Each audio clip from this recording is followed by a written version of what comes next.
Ta-da. All right, now we are recording. Jess, do you want to kick us off with our warm-up activity? Yep, I just admitted another person here. Hey, Jason. I'm sorry, we were at MTSS. I'm so sorry for being late. No worries. You're Okay. late, so now you have to sing us a song. And you know what? I have just the one in mind too. You? That's wonderful. Absolutely. Jason, I'm sharing a link to a Google folder that's going to have a ton of resources that we're going to go through our learning together from now till the end of the school year. So please check that one out. It's in the chat box. All right. Okay, so today we're going, would you like us to start out, Trisha, the very beginning, or do you want to just hop into our warm-up since we're... We'll go from the beginning. Let's just, for posterity's sake, right? Sure. All right, I'm gonna go ahead and share my screen.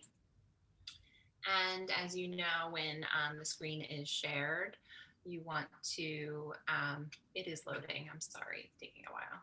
There we go. Jessica, could you get a little closer to the mic? I'm having trouble hearing you. Sure. Are other people having issues hearing me? Okay. I do have a headset that I can use if it's a problem, but I'll try to speak up a little bit. All right, so here we go. As you know, when the Zoom share screen happens, it's going to take over everything. You can just press escape to get out of that. And I believe you should be able to see our presentation now. Are we good? All right. Good, yes. So welcome. We're going to be talking about growing SEL skills for gifted learners and really just for all learners, promoting resiliency. As Trisha mentioned, we are here with CCIU and happy to be here. All right. So a couple objectives for us to consider today are as follows. And really, we're going to get into that second one a lot in terms of how strategies to promote SEL can affect you in terms really with some scenarios, and you'll have some choice in the scenarios that are most meaningful to you. So we're looking forward to that. All right. So for our expectations, we have some just proposed meeting agreements that we'd like to consider. That would include for you to be an inquisitive learner, help others stay focused by keeping your attention forward, keep the conversations positive and proactive, and reflect upon application of these understandings in your role. So many of you have various roles. And so just think about, well, how could I take this piece and apply it, to me? So again, I'd like to propose that. If anyone could say in the chat if they have any other questions or any other suggestions you'd like to add as far as meeting agreements, go ahead and feel free to do so privately or to all. And I'll give some wait time. Zoom wait time is the worst, isn't it? All right, so please feel free to let us know if you have questions ongoing. Thank you. All right, so we wanted to give you a few moments to just kind of think about how SEL really impacts learning. So I mentioned earlier that let me go back because I don't want it to be overwhelming. I'm an inclusive practices consultant, and one of our MTSS initiatives last year through the state was to focus on how behavior, academic, and social emotional considerations impact student learning. And so I'm sure you're aware of this, it's not brand new, I don't think. However, we're starting to use some data and assessment tools to help support our planning in terms of considering the whole child. And so, as Trisha mentioned, we're not really thinking about necessarily students who would need a diagnosis, we're thinking just about the whole child, that picture. So that being said, I want you to consider how social emotional learning or skills in general has affected your learning. All right, so here's a question for you to think about. An activity in which you had an opportunity to share your ideas in class. How did you feel? And why do you still remember this interaction? So we're going to give you a couple sentence starters, and we're going to ask that you go into breakout rooms and talk about this. So I'm going to go ahead and post that question in the chat here for you to be able to access in the breakout room. And for your sentence stems, I think it's helpful when, especially if there's ever emotion involved, it's helpful to have some sort of, a starter. How can I start my thought here? And so that's something maybe you can consider turning around when you're working with students or even other teachers. So tell me about your activity. That would be, the partner would ask that. And then the returning partner would say, when I was in maybe college, I remember blah, blah, blah, blah, blah, right? The next one, during the activity I felt, right? Using I feel statements can be extremely impactful.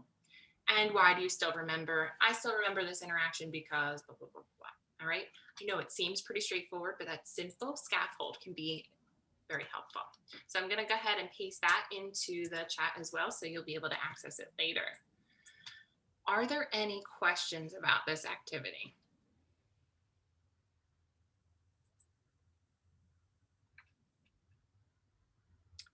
Trisha, could you remind me, please, how long do we have for this? We're going to take 5 minutes in our breakout rooms. And when we come back, we're going to take 5 minutes to unpack some things that we heard and things that we wonder.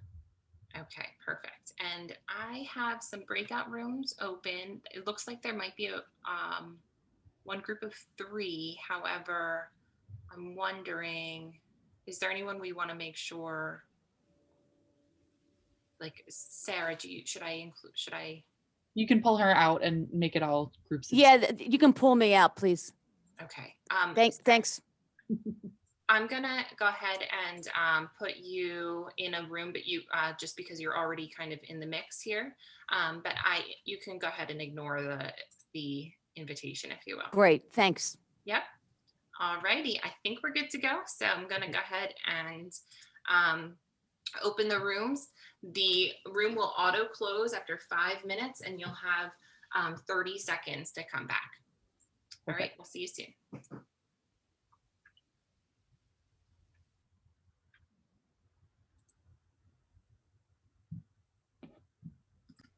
We could have gone on for 5 more minutes. I know. I always feel bad, like sucking you all back through the portal after a breakout room.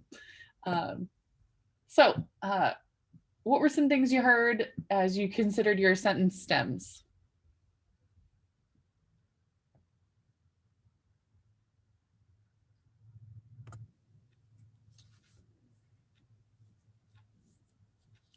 Oh my God, I have to talk just because I sat to many classes with all that silence looking at me. It's so hard. I would talk with Gary, and we talked about how with my particular thing that I could remember was when I was in college, and it was a really positive experience from the professor. Like, he complimented me on something, and then he tried to get me to change my major because I was so great at whatever it was that I did. So it just impacted me, I think, because my strong positive emotions were evoked. Great. Thank you. Amanda and I were talking about how making connections with a student, and that they see that you're genuinely interested in them and not just presenting the material, but getting to know them as a person makes such an impact and an investment in their education, because they want to be involved because they feel somebody cares about them.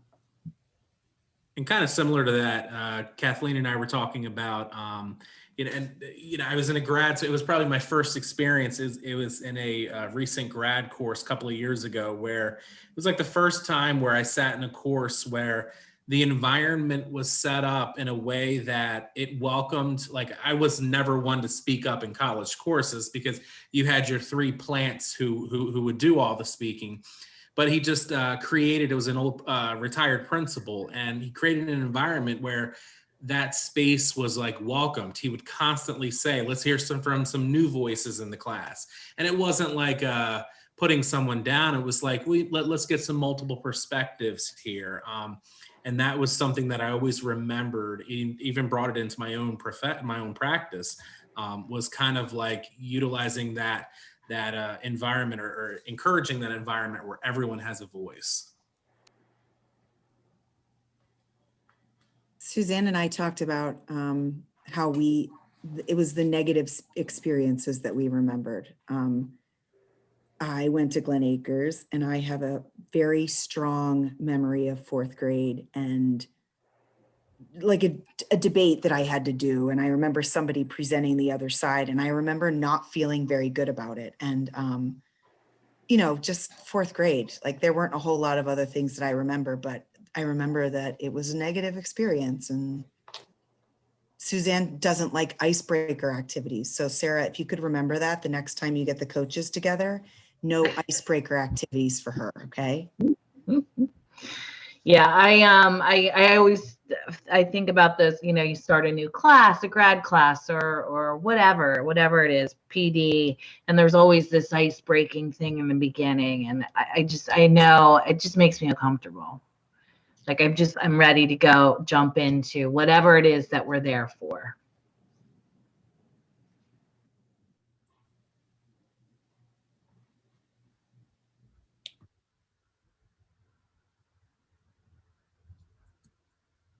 I'll share. I was with Christina, and I guess what struck me was how we ran the gamut. Like her memory went back to like grade school, something negative, and I was, in my grad work, something like a little less specific and positive.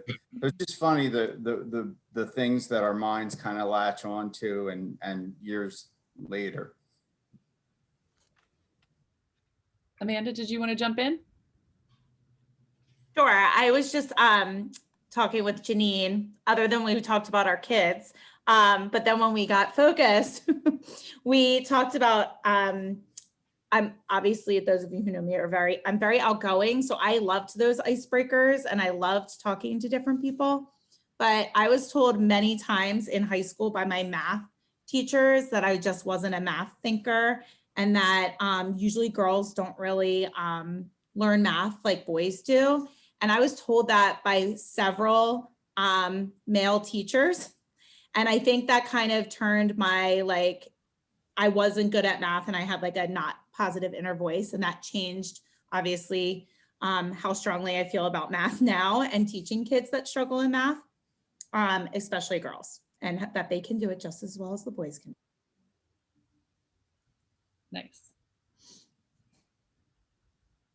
Hi, Christine and Christine spoke together. It's funny how we both interpreted the question in the negative. So it was, we both were thinking of something negative, and it's just like how personalities do that. Like I just looked at the question and I just where I went to. You want us to think about something negative, and it was funny.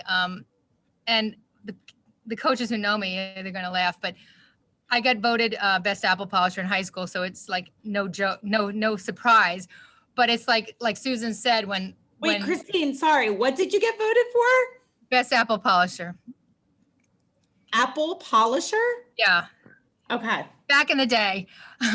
But the thing is, it's like what Susan said, like when you're waiting, my hand would always go up because I felt bad, like no one was talking or no one was helping.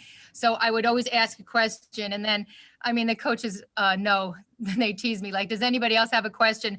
And they say, Christine, don't say anything. Put your hand down. Like, because like, I always just feel like I've got to have another question and the funny thing is that you learn to play along, even though sometimes your feelings are hurt, like when I got best apple polisher, but you sort of play along and you put on this like front, like you'd rather laugh with someone than get your feelings hurt. So it's sort of how students put on that kind of front and sometimes hide what they're really feeling because they don't want to be hurt.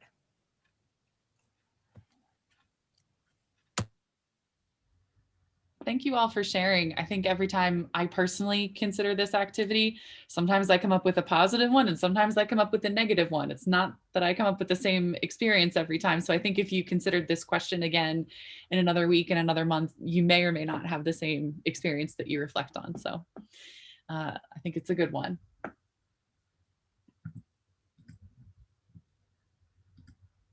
Yeah, so thank you all for considering that. I also feel as if those strong emotions are commonly the areas that pop up for us and how we remember things. And unfortunately, our brains really latch onto those negative emotions oftentimes. And there's ways we can train our brains, of course, to try to focus on the positive more. But especially during a pandemic, we have to give ourselves grace and be patient with everyone. So thanks everyone for participating in that. I'm sorry we don't have more time to dive in. I know Christine, you said you could go for a lot longer in that conversation, but hopefully you'll have some time to catch up later with your colleagues. So next we're going to talk a little bit more about what is SEL. I'm just curious, does anyone want to share if they know about CASEL or just SEL competencies in general? Anyone want to share what they already know, or you can feel free to do so in the chat. I have a link here. It goes to casel.org. And they're recognized as one of the leading research group where they've established, you can see 5 different learning competencies that deal with SEL. And so I wanted to make sure you had that resource so you can learn more if you'd like. So now that you saw it, if you have any experience already using them, I'd love to hear.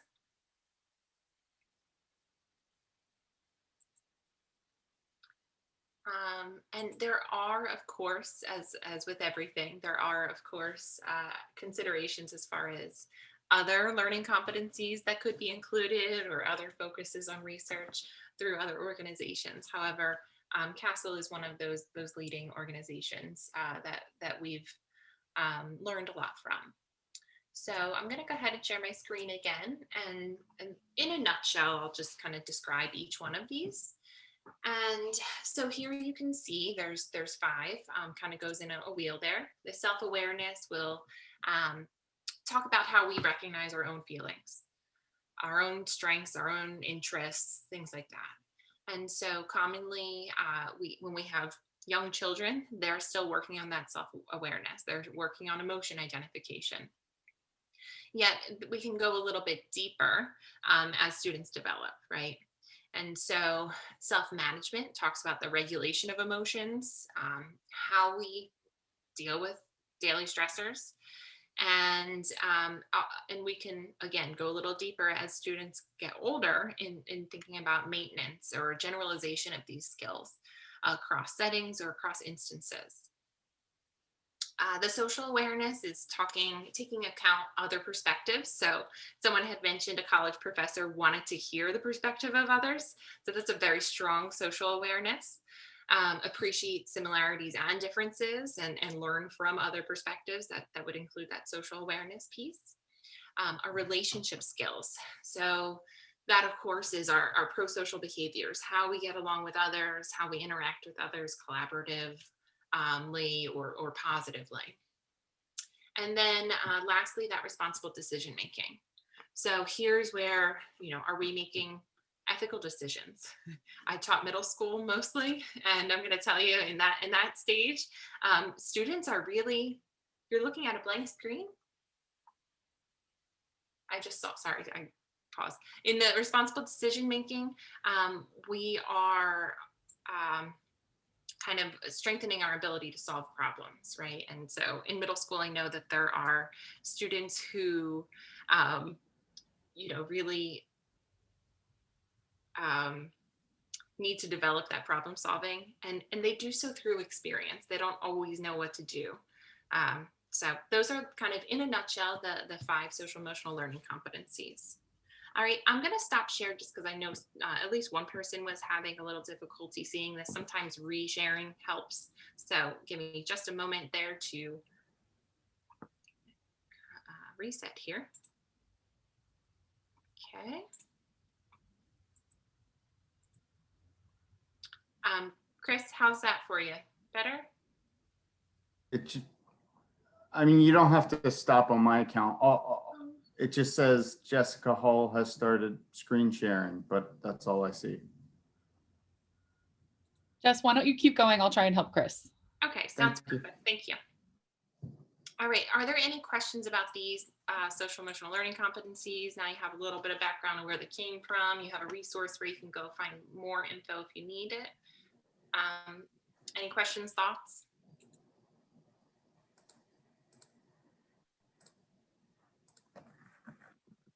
All right.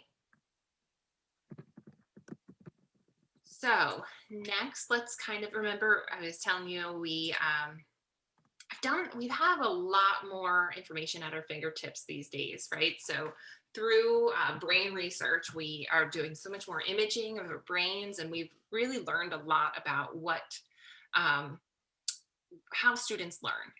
And so here at the bottom, you can kind of think about questions to consider. These are just food for thought questions if you so choose. But there has been some research about how we learn, and you might remember some research back in the 90s. It was like a nation at risk, and it was really focused on the negative, but it was really focused on, how we need to improve our teaching and learning processes. And now we have this report. It's called A Nation at Hope. And I love it because it's so much more positive and growth mindset based. However, you'll see these three categories listed in this research: the cognitive, social, and interpersonal, and then emotional. So here you can see a little bit more information about them, and just think about, do all students develop at the same rate? Do all students have access to the safe relationship-based learning settings? Many of you during our warm-up brought that up, that environment, and brought up the strong emotions and how that impacts our memories. So imagine how that impacts our retention of academic content, and just in general, our ability to solve problems, promote our interpersonal relationships, etc. So you'll have access to some of these resources later on if you want to learn more, but I wanted to make sure that you had seen this a little bit. So our planning in terms of in schools have really changed, and we're starting to look at going from this disease model, getting rid of anxiety and depression, fixing weaknesses, right? That deficient mindset, and moving toward a health model. Can we promote the overall holistic well-being of students? Can we grow, our strengths of our students? And with that, we can consider, if you look at the image on the right here, are we teaching students, each student in the same way? Are we having the same exact expectations at the same point in their development? And if so, is it fair, right? So we want to kind of consider the difference between, well, a student and maybe some challenges that come from inside the individual. So for example, I need glasses to be able to read small print, right? Otherwise the words just go together. So that's a personal challenge of mine.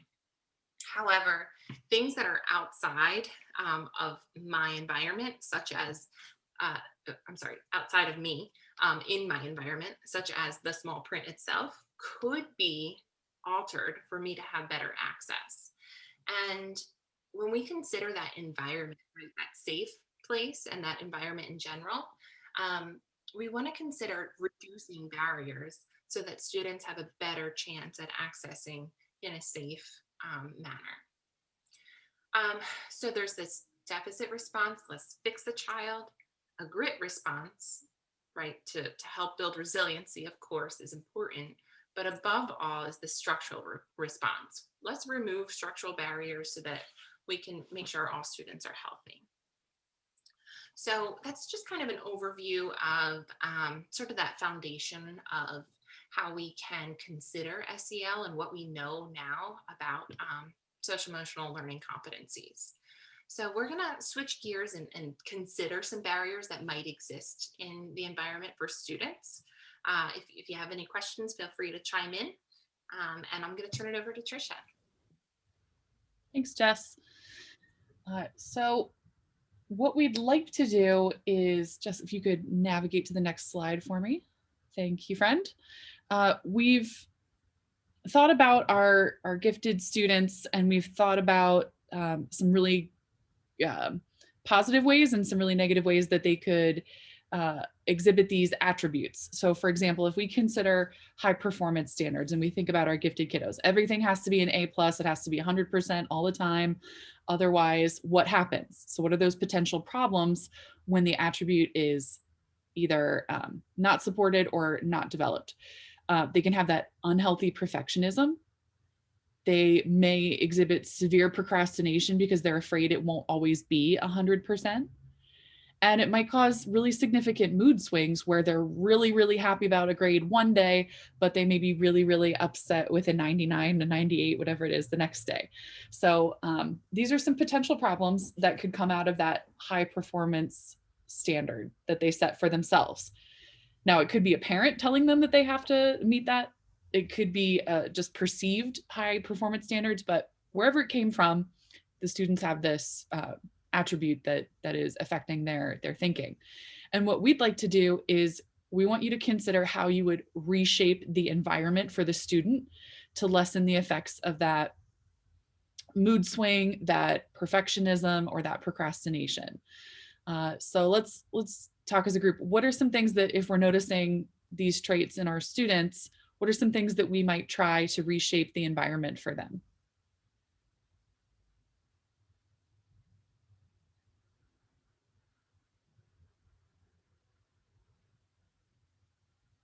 This is the interactive part where someone unmutes themselves and shares a thought. Even if it's a wild and crazy thought, we like those. Not to use a buzzword, but mindfulness. Oh. And another buzzword, like a growth mindset versus the fixed mindset. Having the kids have phrases around the room or wherever that changes their mindset from like, I'm not good at this, or this is easy. Even something as simple as this is easy. Mm-hmm. Yeah. How about one more? It's changing the praise, because being careful about praising the person. I think a lot of it is just focusing on the skill, and that definitely helps. Yes, definitely phrasing our praise carefully. Thanks, that's a great one. So we have 6 other attributes that we're gonna send you off into some breakout rooms and we're gonna have you consider.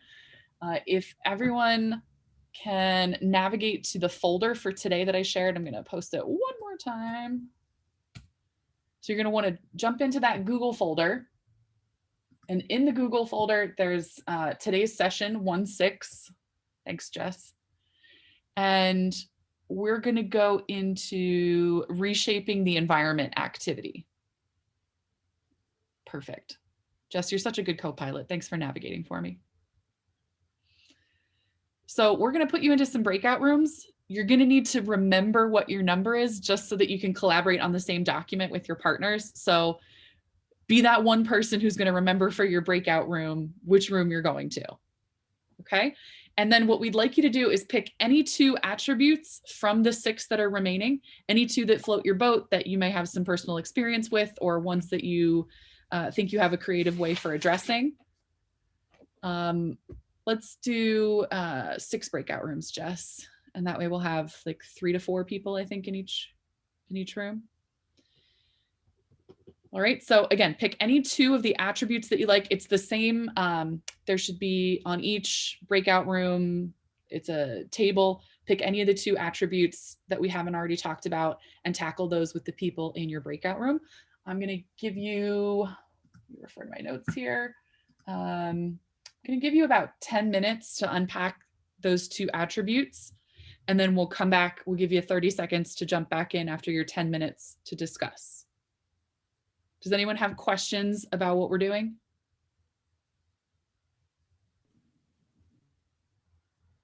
Okay, remember, be that one person who knows which breakout room you're going to. Be that person for your group.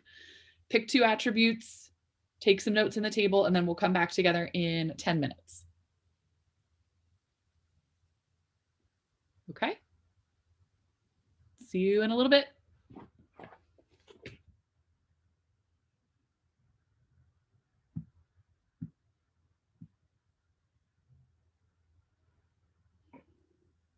I need a Vanna White. All right. Hopefully we didn't rip you out of too deep a conversation. Again, apologies if we did when we sucked you back into this portal. What I'd like to do now is have some people share at least one, if not two, ideas for each of the other attributes. So did anybody work on internal motivation? Did anybody unpack that attribute?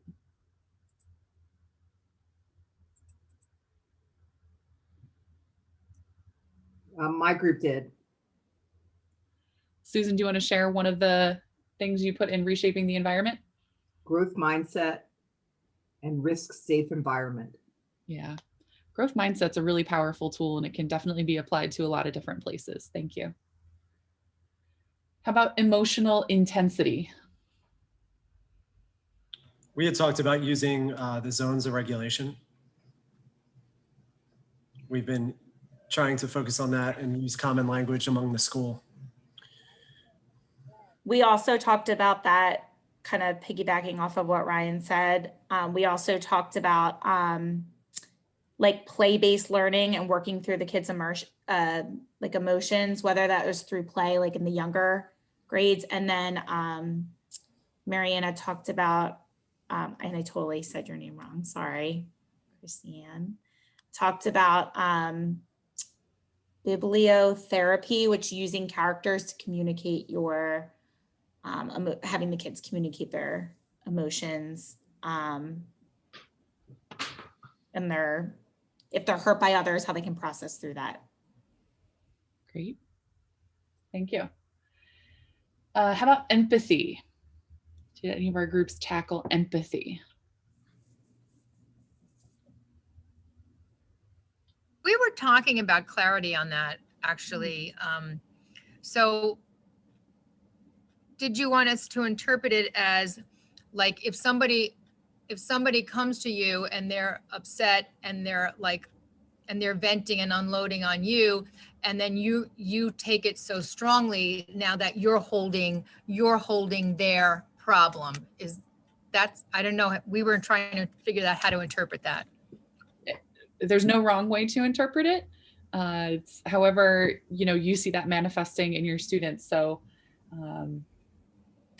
like you said, if you are that person who, when you hear someone else's problems, they become yours and you hold on to it, that could certainly be the problem. Or it could be a lack of empathy, that they can't empathize with other students, and okay, it could go both ways.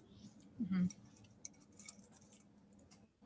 We talked a lot about role play and social stories for a number of these. It wasn't just, using that technique for one of these, but a few of them. Great. How about moral maturity? Patricia, I'm sorry. May I interrupt for a minute? Go ahead. I'm going to jump off everybody. I have a 2:00 Zoom with transportation. Thanks for joining. I hope you're learning something. And I don't think Beth is on yet. She had office hours till 1:40, but we wanted to wish Beth this would have been her last gifted meeting. So virtual hugs to Beth. If you guys need me, just email me, please. Will do, Sarah. Thank you, guys. All right. How about moral maturity?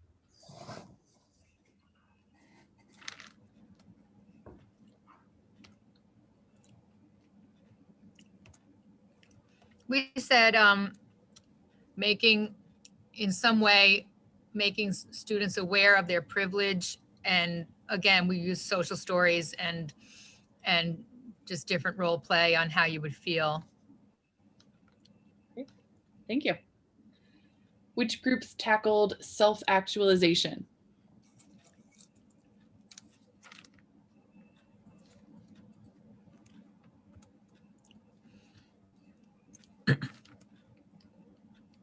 We didn't tackle it, but we talked about it. I think sometimes you end up with more questions than you do answers, but sometimes when students are so bright, they're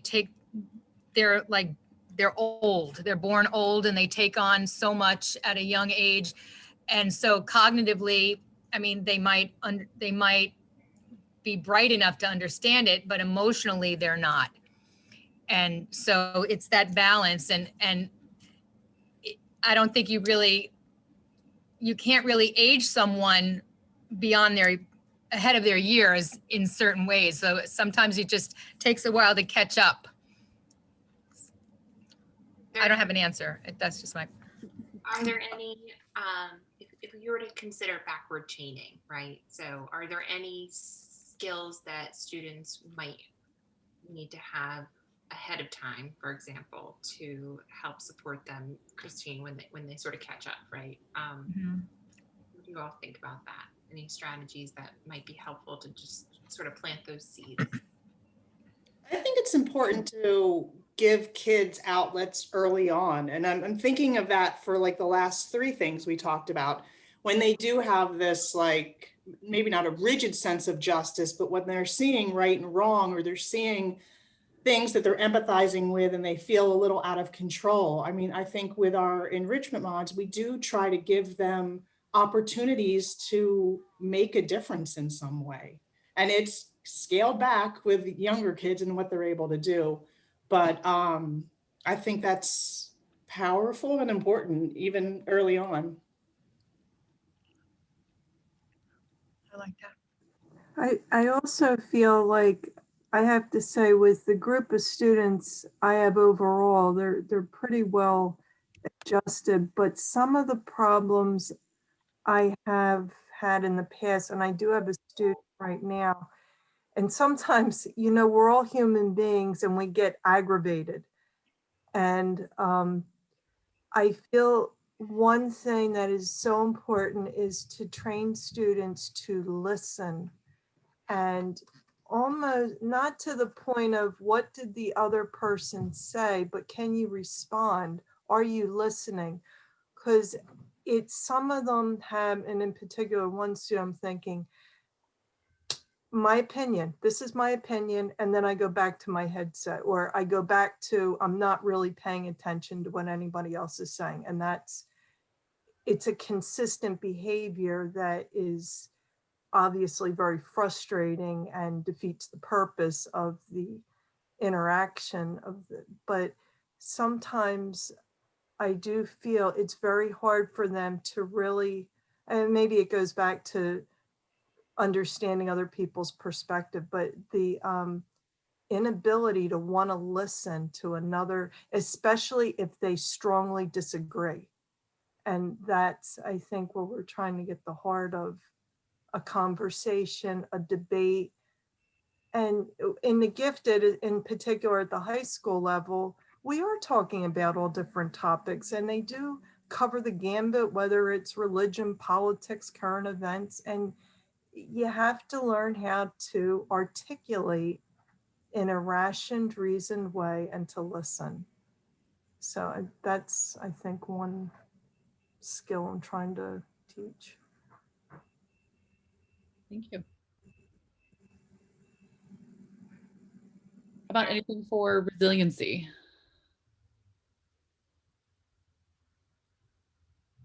That we haven't already talked about, because I think a lot of them can apply for multiple attributes. We talked about identifying the causes and the triggers of the anxiety, having kids being understanding themselves and finding other ways to deal with that cause or the trigger. We mentioned zones of regulation as a possible strategy to help them navigate through that, as well as making a priority list and starting to take away some of that anxiety by naming it and listing it and working through it that way, and being able to kind of, in my group, all three of us we're list people. So, checking it off helps reduce that anxiety and that frustration and possibly the trigger that's causing it. Great.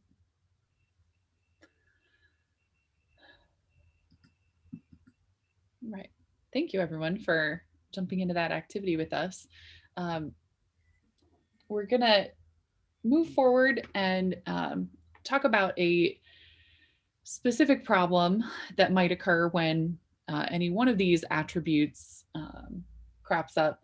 And Jess, if you could kindly navigate back to the slides, that would be great.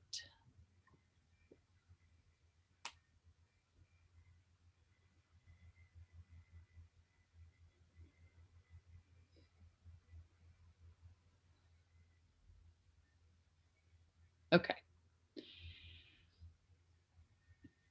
So I'm going to give you a minute to read this quote.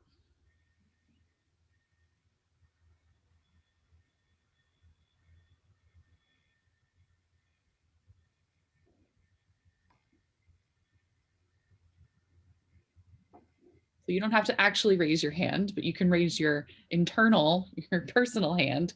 Does anyone identify with that quote? I've just been fooling everyone all these years. I'm not as everyone thinks I am. It's only a matter of time before they find out.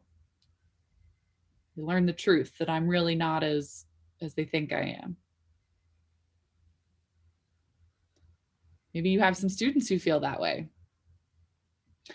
This is actually a feeling called imposter syndrome.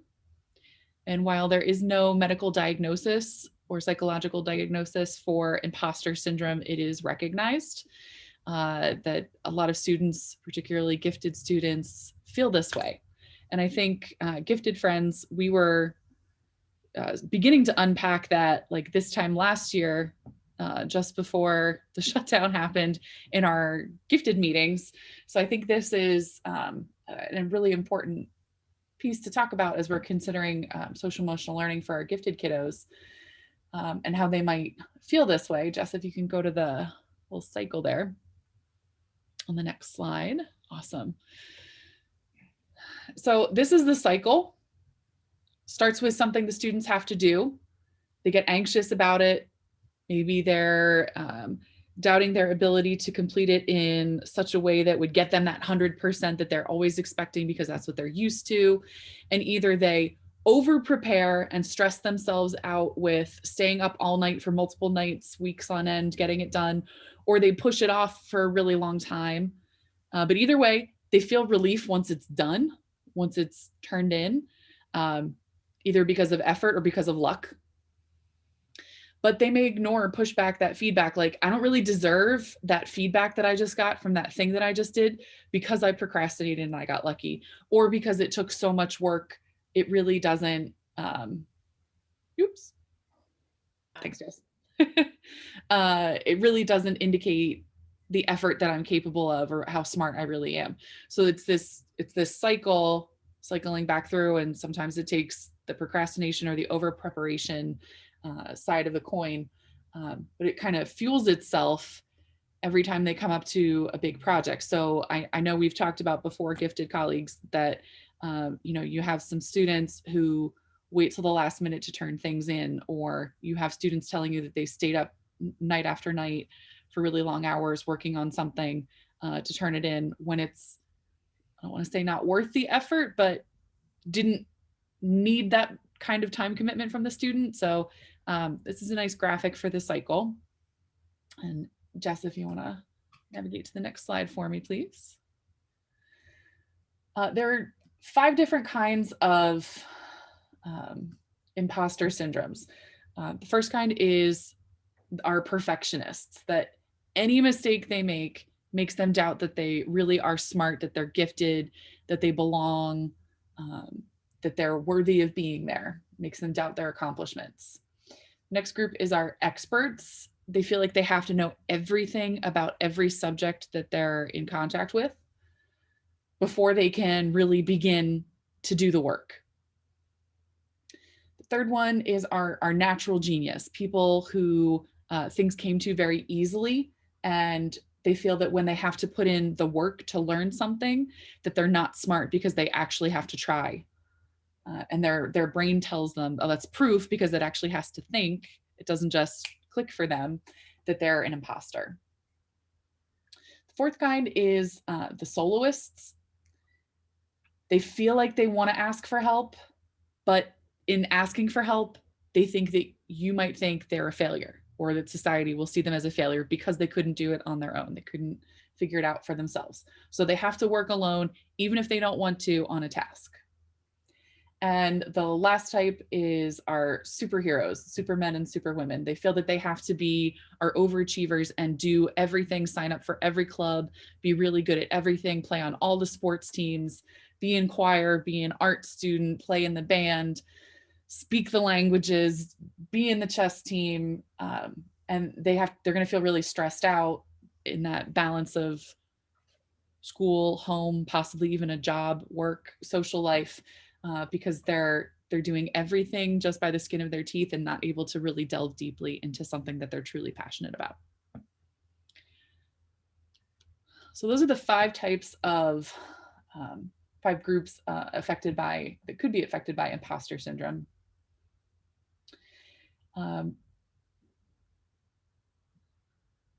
We've got this great quote by Bertrand Russell.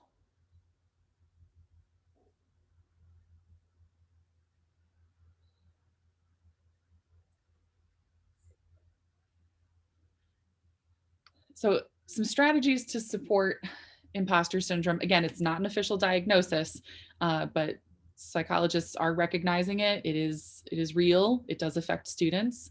And we talked about some of these things in that grid that we just filled out. We talked about emotional awareness.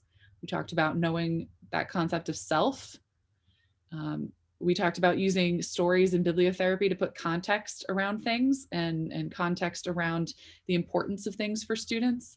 So these are some of the steps that you can take if you notice some of these behaviors. Certainly, I would contact your guidance counselor or your school psych to make sure that you're following the best and appropriate steps for that student if you have a real concern. These are some things to be on the lookout for your students.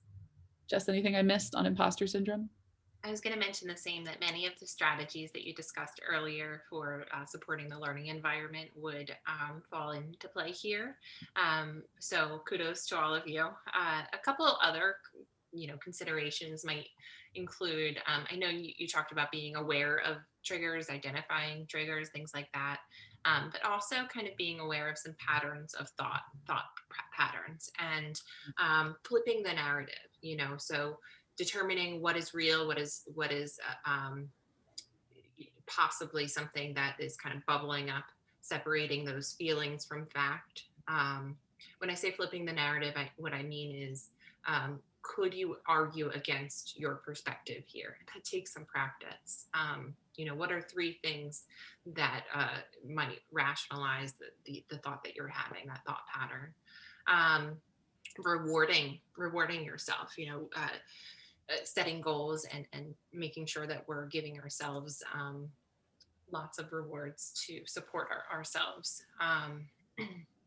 Making perfectionism work for you instead of against you, right? So what are some things that I can focus on my perfectionism, versus what are some things that I can let go? Practice accepting praise. Really practice giving compliments and accepting compliments. So you talked about role play, things like that. Jessica, when you're talking about this, like I think I'm thinking of it from a coaching perspective versus a gifted perspective, how many adults that this would be like incredible for them to hear and learn more about themselves. I feel like as a teacher, you try and do these things, but it's also through like your own self-reflection. Absolutely. Yep. Thank you for bringing that up. And so, you can consider, how could I introduce maybe one thing at a time with the educators that I'm working with in terms of coaching, right? Or do you want to consider, turning around some kind of, hey, here are some strategies to support, yourselves, especially during a pandemic, right? We think a lot of these ideas might be tuned up. So thank you for bringing that up. All right, so Trish, do you have anything else to add here? No, I think we're good. Okay. We're going to take a brief break then. Trish, I'll let you decide the timing here. 5 minutes. Okay. I And then can't it see. turns into 6. Okay. Go ahead. So 5 minutes, we'll be back. My clock says it's now 2:13, so we'll be back at 2:18. Okay. Thanks, everybody. Pressing pause. Did you like that gentle prompt? Okay. I'm going to share my screen here. And everyone, please let me know if there's any issues. Here we go. So those 10 teaching practices to promote SEL are listed here in this slide. And I'm going to give you a moment just to look at them.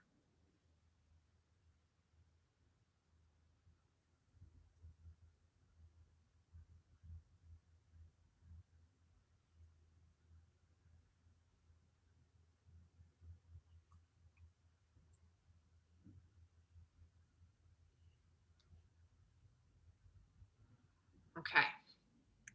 So what we're going to ask you to do is to go ahead and discuss one of these teaching practices with a small group. So there's 10 of you, so we'll need 10 breakout rooms. Trish, would you mind going ahead and doing that? And we won't go too far into the details, but what we'd like you to consider when you go into your breakout rooms is, well, okay, so how have you used the teaching practice in the past? And consider also how you can kind of grow your skills with that teaching practice as well, right? So you can have that kind of discussion. And what we'd like you to do is to find an image or write a sentence, a brief sentence, to help others to remember what that teaching practice represents, okay? So in your Google folder, you will find, I have the other folder open, so I got to go back a step here. In the Google folder, you will find something that is another folder that says SEL teaching practices. So you can go ahead and open that folder. And there, whatever breakout room number you have, again, someone's going to have to be responsible for remembering that breakout room number, right? When you get that invitation that sucks you into the other world, go ahead and remember that number. And you'll go to the SEL teaching practices jigsaw. In that, there's slides for each of these practices. So whatever number you get, you'll work on that number slide. Cool? Make sense? So you're going to add an image or a sentence to describe that teaching practice. And so it's a jigsaw. You'll also see a resource that says teaching practices to share. So we're going to ask you to go ahead and open that to learn more about each one of the teaching practices. You'll see images of me teaching in China. That's just kind of the visual representation that I chose to use. You can use a totally different visual representation, okay? Great, I think we're good to go, Tricia. How much time would we like for these breakout rooms? Well, we want to make sure we have time for the scenarios too. What do you think about maybe 10 minutes? I think 10's good. Okay. And then we'll do our countdown. Okay. Move that here. Any other instructions, Jess, that they need to access? We got it. Anybody have questions before I send you out through the portal? So you're going to open this PDF to learn more about the practice, and you'll use this presentation to go ahead and enter your sentence. Great. Okay. All right, here we go then. I'm opening the rooms and I'll see you in 10 minutes. Okay, Jess. Yep, so I'm gonna go ahead and share my screen with your responses. And if you want to share something that would help us to understand a little bit more, that would be great. All right, so you can see our slideshow here. We have first the student-centered discipline. Who was working on that one? Any thoughts to share about what you discussed?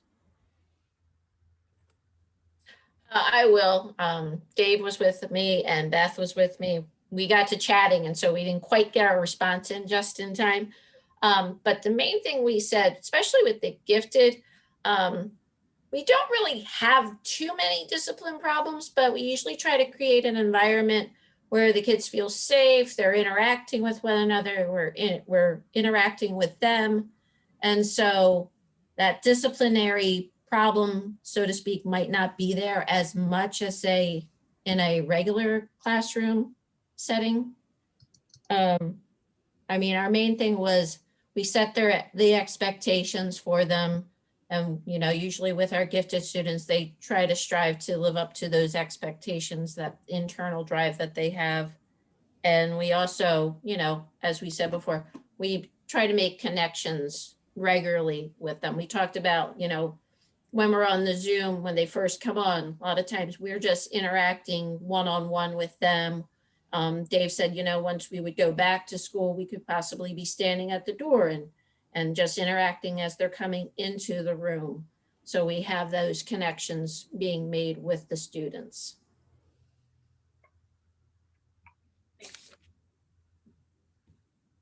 Okay, how about teacher language? We put two things that came to mind. One that was like going around social media for a while, where some of us were putting stickers on our faces for student engagement. And the teacher language, we were saying, like, depending on what you want to focus on with your kids, whether that was participation, leaving your camera on, and using teacher language as a way to promote positive online learning experience. And then the other one we put was the book Choice Words, which is an older book, but so powerful with how important the words and phrases you use with your kids and the feedback you provide, how that can encourage or discourage them as they move forward. And that helps with their growth mindset or their fixed mindset. But it's an old book that we just felt was really good. Throwback. Thank you for sharing. All right, that's great. I taught virtually at ESY over the summer, and I did a pie in my face. I like the stickers a lot better. They don't, you've got to get really super sticky stickers, otherwise they don't stick. Yeah. How about responsibility and choice?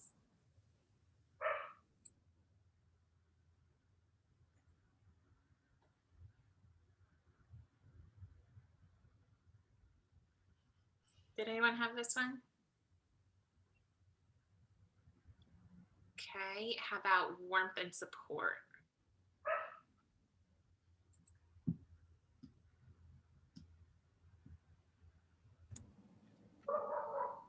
We talked about just creating an environment and making connections with the students so that they feel that their input is respected and valued. It's more of an objective way to think about warmth and support. But, you know, in this environment also, you know, you just have to set up, you can do what you can do.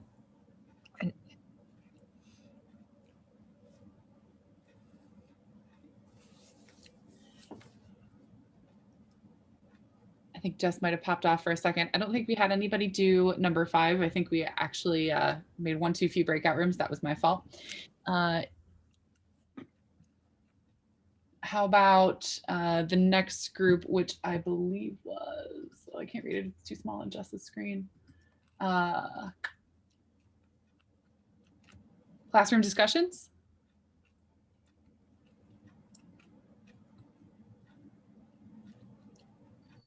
Hey, Jess, we're on classroom discussions because I goofed up on the breakout rooms. Yep. Oh, thank you. And I apologize. Pico came and I had to open something for him, but we're good. Here you go. Gary and I had that basically classroom discussions. Basically, we put down different strategies to support diverse learners, heterogeneous, homogeneous groupings, just different types of strategies that would, you know, encourage participation, but also not put unneeded pressure on gifted learners, like not having the gifted student always take lead with discussions, things like that, to kind of shy away from gifted students always being the source of instruction for non-gifted peers, like different things like that. Anything else? I mean, I'm trying to remember. Yeah, I mean, and kind of like what we're doing now with the jigsaw, or having like little debate competitions, gallery walks, things like that. So just opening it up to different options for the kids to try.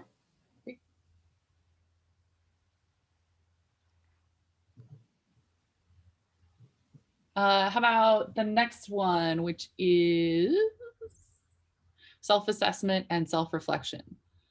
I love Flipgrid.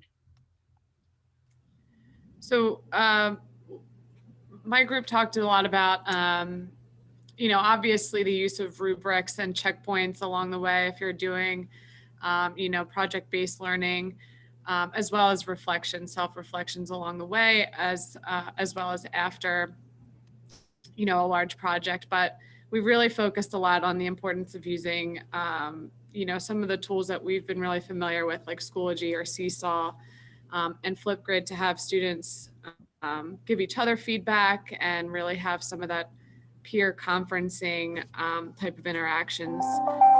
We thought that would be really important, and we like using those tools. So, thank you. Balanced instruction. So we basically just talked about trying to make things fun, engaging, but still meaningful.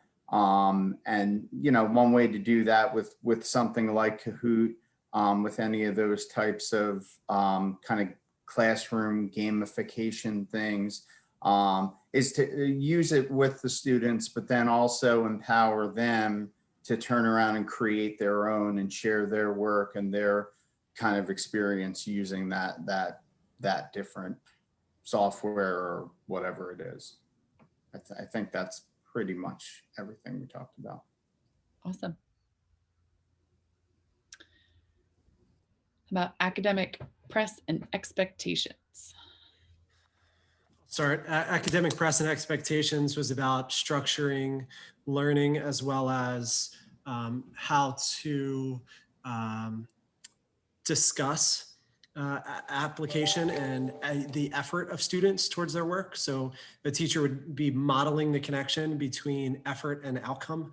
And then they'd also be structuring the classroom and structuring the instruction to increase the students' ability to see that connection. So one of the examples that was shared was giving students not one correct answer. So there's multiple correct answers. So rewarding the students for the effort that they were putting in, but also increasing their ability to handle challenge and increasing their grit that I put down there.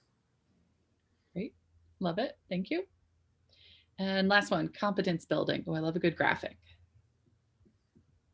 We talked about student choice, giving students multiple strategies, graphic organizers, level text, different groupings, a lot of collaborative learning, frequent feedback, whether emotional or academic, and encouraging risk-taking by giving positive feedback and making it okay to make mistakes in the environment. Great. Thank you. Awesome work, everyone. This is something that you'll have access to in the future as well. So if you want to refer back to it, great. And what I can do actually is post, I'll put a link to the AIR resource right here in that last slide, okay? Just so you can remember that for later. Awesome. So what we're gonna transition to next, I got this book 2 years ago now, the Gifted Kids Workbook. It's listed right there for you. It's a really practical resource for some strategies to help students reduce stress, balance their emotions, be more confident. So we picked out 4 strategies that we thought might be really useful across all grade bands and across all settings, whether or not you have all gifted students or you see some gifted students or no gifted students. These are good things that we can help all students consider. And the whole book is really great, but we curated 4 because that felt like a manageable number to actually get through in a session. So Jess, do you want to jump in with the first slide there? Our first strategy. And we talked a little bit about this when we were unpacking the idea of the imposter syndrome, that students often get to a point where they just knew everything in elementary school up to a certain point, and then all of a sudden they had to start learning something. And what does that feel like? And what does that mean? So it's important for gifted students and all students to know that learning something and knowing something are not the same thing. And that learning can be frustrating, but with a growth mindset and some grit, things that we've already talked about today, they can keep trying and they will be able to learn. It just is a new experience for them. They're going from knowing to learning. So the strategy that we picked out has a couple steps. Step 1 is to think about something that they had to learn in the past. Maybe that was tying their shoelaces or riding a bike or dribbling a basketball. Step 2 is to imagine that they're getting ready to learn that again. What do they feel like? What emotions does that thought trigger of having to learn something and maybe feel vulnerable and know that it's going to be hard to learn? Step 3 is to remind themselves that it's supposed to be challenging and practice doing some self-talk with them. So you might need to model that, especially with younger students, what that might look, sound, and feel like when they begin to tackle new problems. And step 4 is, if you have a big enough task, to create an action plan, and definitely going through that. How do I calm my body and my mind down? What tools do I have in my toolkit to help me do this? And when to know to step back and take a break from the activity because it's too frustrating or it's too overwhelming or too scary. So that's our first strategy. Strategy 1, the difference between knowing and learning. Any questions on that before we go to the next one?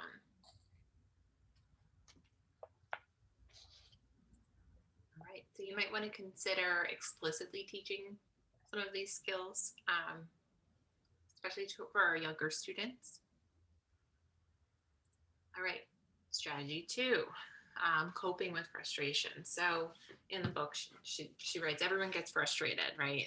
But there's ways to manage frustration so it doesn't control your behavior or choices. So step 1 would be to consider the common triggers.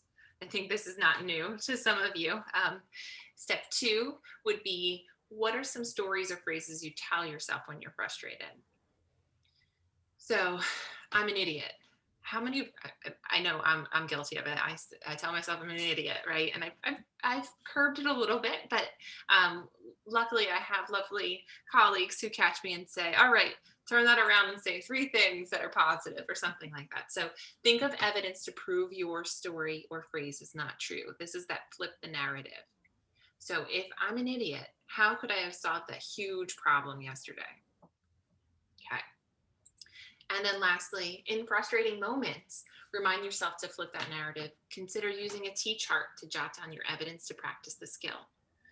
Usually when we're practicing this skill, it's best to do so outside of a frustrating event. So that way it becomes sort of automatic, that we're able to then transition into the strategy when we are frustrated. Otherwise, our prefrontal cortex isn't able to critically think when our amygdala is activated as easily. So we want to make sure to practice a lot outside of frustrating events. Okay, strategy 3. I feel like this is an important one. Again, we picked them not just for elementary, not just for high school, but across all the grade bands, but building wise friendships, especially for our gifted kids at the elementary and middle school level, but even at the high school level is important. Who do we want to surround ourselves with? And we want to mindfully choose who we want to be friends with and how we want to act around others and how we want them to interact with us and what we're sharing with certain people. So here's our strategy. Step 1, they use a traffic light here. They use red, yellow, green, and things that the student would want to discontinue being a friend with someone else. That's what goes in the red zone. In the yellow zone, we're going to write things that would give them pause. Like maybe I don't want to talk to that person for a little bit because they said or did something that's not quite, like I'm drawing the line and axing them out of my contact list, but give me pause to consider. And then green, obviously, I reverse them. Green is they're my friend and I want them, and the things that would cause them to grow closer to that person. So just as you would imagine a traffic light, green is good, red is bad, yellow is in the middle. Same thing for students. But I think it's important for our young guys to consider what are behaviors, actions, words, phrases, things that would cause me to not want to be friends with somebody anymore, and to recognize that they did that. Maybe this isn't the best friend for me to have right now because this is what happens. So. Christine? Yeah, so I was just thinking about at the elementary level, sometimes the gifted students, there's just so few of them in a cohort that you're stuck with those kids for three, sometimes 4 years. And sometimes those relationships turn toxic, where is almost some bullying happening where somebody's a queen bee and then there's followers. It can be difficult because the numbers can be so low. Very true. Thank you for sharing. And that's something, we want to make sure to develop our self-awareness as well. So, we can kind of do a twofold here, building those wise friendships, but then also what are expected behaviors of me in terms of being a good friend. And for some kiddos, they might be able to go, as Trisha described it, in order of that red, yellow, green. And some of our students might really need to establish the extremes first before they can figure out that middle ground. Your students best and, would be able to support them with that. Any other questions, comments?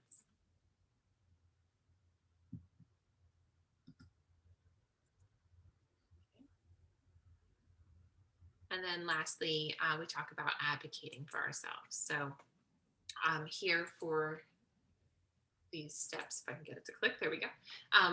One thing that we talked about earlier was to use I feel statements. Using things in I statements could be beneficial to provide students with some kind of sentence frame for when they are looking for something, or when they are feeling a certain way. Of course, practicing ahead of time will be helpful. So that way they're easier to come up with when they're needed. So here we have this go for it acronym. So gather information, observe, figure out who can make changes, offer facts, report how the situation affects you, include solutions, and thank those involved. So if you have any students who, or adult friends who benefit from those acronyms, that might be a solution to help. And that comes from the book as well. Any thoughts, ideas here, questions?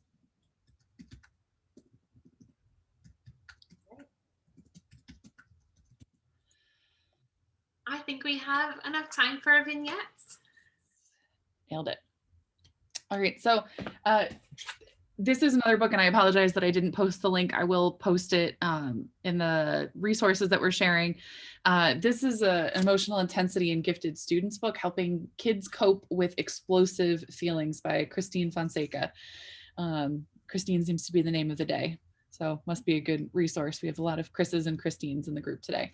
As you can see, I have lots of tags with things. The book is structured around 3 vignettes for 3 students, Andrew, Maria, and Emily, and it walks through a range of scenarios for these hypothetical students. And what we've done is we've taken some snippets from these excerpts and we've posted them in a folder for you in the 1-6. And this one is vignettes from emotional intensity.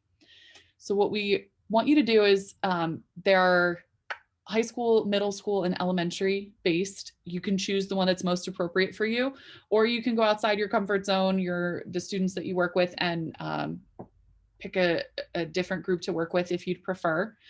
You're going to read that vignette, and then you're going to consider some of the different things that we've talked about today. We talked about, we started off with looking at that moving away from the disease, going to the health model, where we're not trying to fix the thing that's wrong with the kid, but maybe reshaping the environment to make that student successful. You could consider imposter syndrome if that applies to this student. And then certainly we want to look at the last activity we just did, the 10 teaching practices, those 10 SEL skills, or at the end of the day, and my words are failing me, the 10 teaching practices to promote SEL. So a couple different things that you could pull from our work so far today to consider how to move this student forward. So what I'd like to have you do is, could everybody rename themselves very quickly with which group you'd like to go to, either elementary, middle, or high school?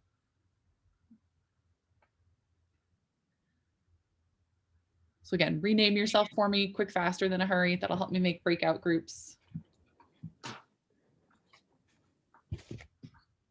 I forget how to rename. Sorry. That's okay, Karen, no worries. Jess, you want to help? Sure. So if you can find your video in the 3 dots in the top right of your video, Okay. you could probably have renamed there. If that doesn't work, you can also go to the participants window, find name there, and then you have to go to more and then rename. Okay. I'm not sure which one works. You always changes with every update. Settings. Okay, let me see. All right, so I'm going to start. And then once you're in your breakout rooms, feel free to not make yourself called like elementary anymore or middle school. So Karen, Amy, and Chris, if you want to stay in the chat, if that's easier, just for the sake of time, feel free to do so. Karen, you know the blue square with the 3 dots at the top? Oh, all right, hold on. Let me go. I'm sorry. Let me go. That's okay. I see. No, So click on that. Can I jump in? If you make 3 breakout rooms named elementary, high school. Oh yeah, we could join. You know, we can then we can join them. Yeah. If you'd like. Okay. Doesn't work. Hold on. Before I send anybody, I think Amy, you're the only other one I need. Amy, are you going to be elementary, middle, or high school? Amy Thomas is elementary. Okay. So then Karen, can I put you with the middle school group just because you would be by yourself otherwise? Oh, sure. I mean, okay? Yeah, that's fine. That's fine. And maybe we'll have a couple elementary groups. What do you think? Yes, we can do that. Quick, faster than a hurry.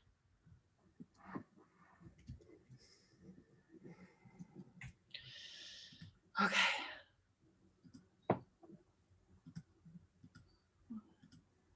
1, 2, 3, 4.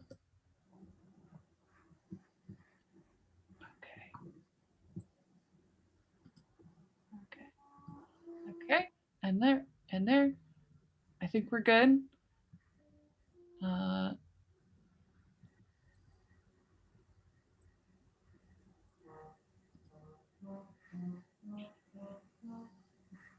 Okay. All right. 10 minutes, Jess, and then we'll debrief. Maybe I'll make it 12. I'll make it a random number. 12. 12 minutes. So you're going to need to read and or skim your vignette and then consider how you might support that student moving forward, either through one of those tools that we talked about today or the 4 strategies that we just shared with you. Okay? Where was the vignette? The vignette is in the folder. Let me see. I can drop a link real quick. Maybe. Hello? Where is it? There we go. Got it. Thanks, Jess. There you go. Thank you. You're welcome. All right. See you in 12 minutes.